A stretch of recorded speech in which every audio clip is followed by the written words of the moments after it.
Wakil Menteri Haji dan Umroh Dhanil Anzar Simanjuntak bilang masalah jemaah tidak dapat tenda di Mina telah ditangani oleh tim syarikah atau penyedia layanan yang berada di markas atau pemondokan jemaah di Mina.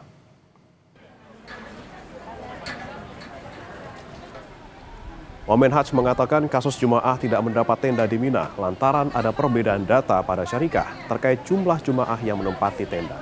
Kondisi ini juga dipicu penempatan kasur di dalam tenda yang ditumpuk oleh pihak syarikah, sehingga penataan kasur tidak sesuai dengan kapasitas dan ukuran tenda yang terbatas.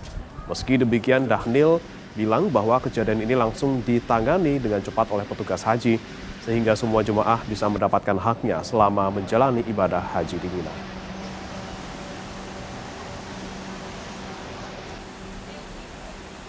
Misalnya jamaah yang tendanya nggak kedapat gitu, kepenuhan. Jadi ada kasus misalnya, tadinya ini kan sudah dihitung petugas semuanya. Semuanya dari tugas 80 misalnya di tenda A itu 80. Nah ketika jamaah datang, kan pas dihitung itu tidak dengan tas ya. Nah ketika datang itu jamaah masuk itu bawa tas, bawa apa. Akhirnya tempat tidurnya ditumpuk-tumpuk. Ada yang ditumpuk-tumpuk. Jadi akhirnya yang tadinya itu untuk 80 orang jadi kelihatan untuk 50 orang. Kenapa? 30 lagi udah ditumpuk-tumpuk. Udah ditumpuk-tumpuk di plus tas-tas mereka. Kan tenda Mina itu kecil sekali. Hanya muat untuk satu orang. Itu tapi kalau yang benar-benar kurang misalnya kami sudah ingatkan sejak awal ketika pendataan ke syarikah. Ini kurang 40, ini kurang 30, ini kurang 10. Segera penuhi. Nah, kalau masih ada yang kurang gitu, kami sudah ingatkan syarikah. Itu jadi catatan nanti kami setelah musim haji, kami akan umumkan ke publik. Nah, itu kasus tenda-tenda seperti itu selalu muncul di Mina, tapi yang paling penting prinsipnya saya sampaikan kepada petugas itu adalah fast respon. Kementerian Haji dan Umroh menyediakan armada mobil golf listrik di kawasan Mina untuk membantu jemaah lansia, sakit, dan yang terpisah dari rombongan. Mobil golf listrik disiagakan di jalur-jalur utama markas area pemondokan jemaah haji Indonesia. Layanan darurat di kawasan tenda Mina ini dioperasikan petugas PPIH secara gratis.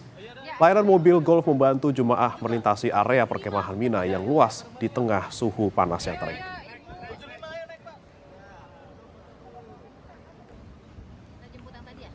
Mobil golf car itu untuk mengevakuasi jamaah-jamaah kita yang sudah sepuh, yang tidak sanggup jalan, yang kecapean begitu, itu digunakan untuk membantu mereka untuk kembali ke markasnya atau kembali ke tendanya, atau juga untuk jamaah-jamaah yang harus kita antarkan ke pos kesehatan kita. Jadi mereka terus mobile membantu jamaah-jamaah yang membutuhkan, bukan untuk jamaah-jamaah yang sehat misalnya mau mudah gitu, bukan, tapi untuk mereka-mereka yang memang sangat membutuhkan, terutama terkait dengan kesehatan. Suasana tenda Patuna di kawasan Mina malam nafar awal terasa hangat dan juga penuh kekusyukan. Setelah menyelesaikan rangkaian ibadah lontar Jumroh Aqobah, jemaah memasuki malam nafar awal dengan suasana yang lebih tenang.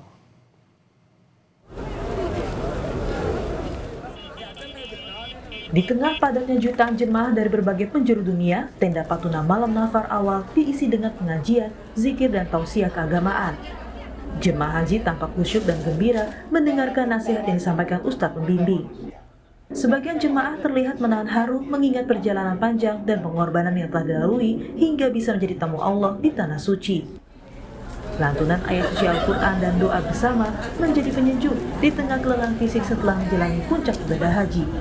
Ceramah ini atau kajian ini tentang wanita soleha itu penting bagi wanita karena wasiat Nabi di khutbah terakhir itu tentang wanita. Di khutbah wada di Padang Arafah ya, wasiat beliau kepada seorang wanita bagaimana memperlakukan wanita itu dengan baik. Maka kemudian di kajian kita pada malam hari ini di Mina pada nafar awal yang insya Allah malam hari ini kita akan melontar jumrah agar kemudian wanita bisa memposisikan dirinya sehingga mendapat perlakuan yang baik dari pasangannya sehingga kemudian dia bisa mendapatkan kebahagiaan dunia dan akhirat.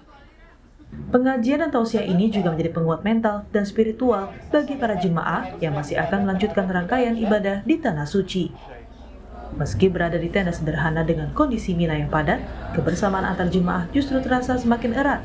Mereka saling berbagi makanan, membantu jemaah lain hingga saling mendoakan satu sama lain.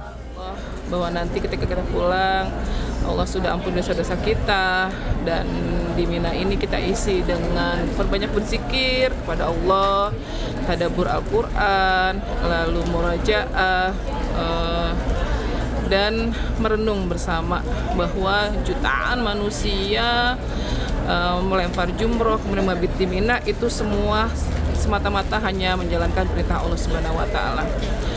Malam nafar awal di Mina menjadi pengingat bahwa di balik padatnya jutaan manusia dan beratnya perjuangan fisik, ada ketenangan dan kehangatan yang hadir lewat doa, tausiah, serta kebersamaan dalam menyempurnakan ibadah haji.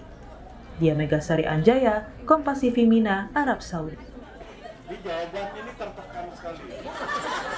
Soalnya apa? Disaksikan banyak ibu. Menteri Haji dan Umroh Muhammad Irfan Yusuf bersama anggota delegasi Amirul Hajj Yusuf Hamka mengecek tenda-tenda jemaah di Mina. Di tengah terik panas dan padatnya puncak haji, keduanya memastikan satu hal penting, yakni jemaah Indonesia harus mendapatkan pelayanan yang layak dan manusiawi. Assalamualaikum warahmatullahi wabarakatuh. Ya, saya sudah bersama dengan Pak Menteri dan Bapak Alun. Pak, gimana nih Pak pelaksanaan Haji 2026? Alhamdulillah, walaupun di sana sini ada kekurangan-kekurangan, tapi secara overall sudah ada banyak kemajuan. Saya mendapatkan apresiasi dari banyak pihak, dari terutama dari Kementerian Haji dan Umroh Arab Saudi yang menerima saya di kantornya. Oh ya. Kemudian dapat 2 hari datang ke tenda kita di Mina. Alhamdulillah Pak Menteri. Beliau menggunakan istilah Indonesia telah melakukan lompatan yang luar biasa dalam pelayanan haji tahun ini. Kondisi jamaah gimana Pak? Alhamdulillah kita pantau terus. Ini tim saya saya pastikan harus ada di Mina. Mengikuti semua rangkaiannya? Bukan memastikan tenda-tenda. Oh, tenda di Mina. Nah, Mina ini memang jauh lebih kecil dibandingkan Arafah. Arafah kita anggap walaupun lulusnya bukan kumlot, paling nggak lulus B atau akreditasinya.